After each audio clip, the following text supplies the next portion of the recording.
Mami, pwede po bang yung about po sa chat natin? Sa? Yung kay Ina po. Sa ibo? Pwede po bang wag na po? Huwag na po siya pumunta dito. Si Ina, huwag nang pumunta dito. Ikakat ko na po yung Team Veron. Ikakat mo na yung tatay Aaron mo. Sila. Wala na po, ma'am. Naiyak ko na po sa kanila. Pag-uusapan natin yan in the future. Huwag na muna. Huwag mo na ngayon. Ko kung ano ba yung dapat, hindi lang dahil sa gusto mo, huwag nang makita yung tatay mo at saka yung kapatid mo, okay? Titignan ko kung ano pa yung dapat na gagawin para dyan. Kasi kailangan ng matinding solusyon para dyan. Kasi pag nag-cut ka ng isang tao sa buhay mo, cut na yun. Wala nang balikan doon. Ano po sa kapag-gawin namin? Okay nga yun sa'yo. Kailangan pag-usapan yan, tsaka niya. Pero kailangan na yung pag-usapan bilang mga magulang. Grabe, hanggang dulo anak, gusto mo talaga magtayo ng sama ng loob. Parang hindi ka nakikinig. Hindi, it doesn't apply to Ate Paye lang also. Sa tatay mo din. Kasi if you can give love to Ate Paye, what more sa tatay mo? Mami, tinry ko naman po siya ipatawarin, Mami. Ganun pa rin po eh. Mami, ayoko na pong maiwan. Ayoko na po. Bakit anak, babalik mo ulit sa Aaron dito? Mami, please, give me chance. Give you chance na ano? Ayaw mo na talaga sa tatay mo?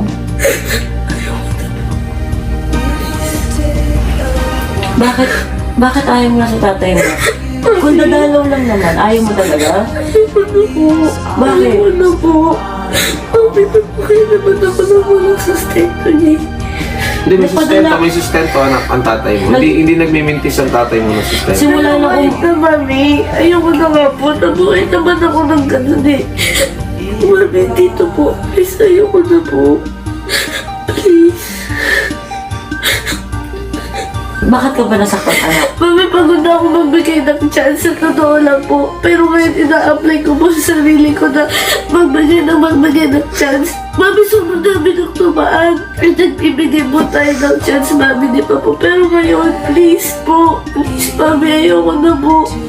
Sa sarili mo, ama? Ayoko na po, Mami. Bakit, anak? Bakit? Ayoko na po sa kanya. Ayoko na po siya makita. Ayoko na po. Anak, bakit nga po? Bakit ayaw mo na sa kanya? Gusto ko maintindihan. Kasi, Mami, nasasaktan lang po ako sa kanya eh. Kasi nagbigay na nga po ako ng chance sa kanya. And ayoko na po. Pagod na po ako sa kanya. Ayoko na po lahat na baka hindi kita iiwan.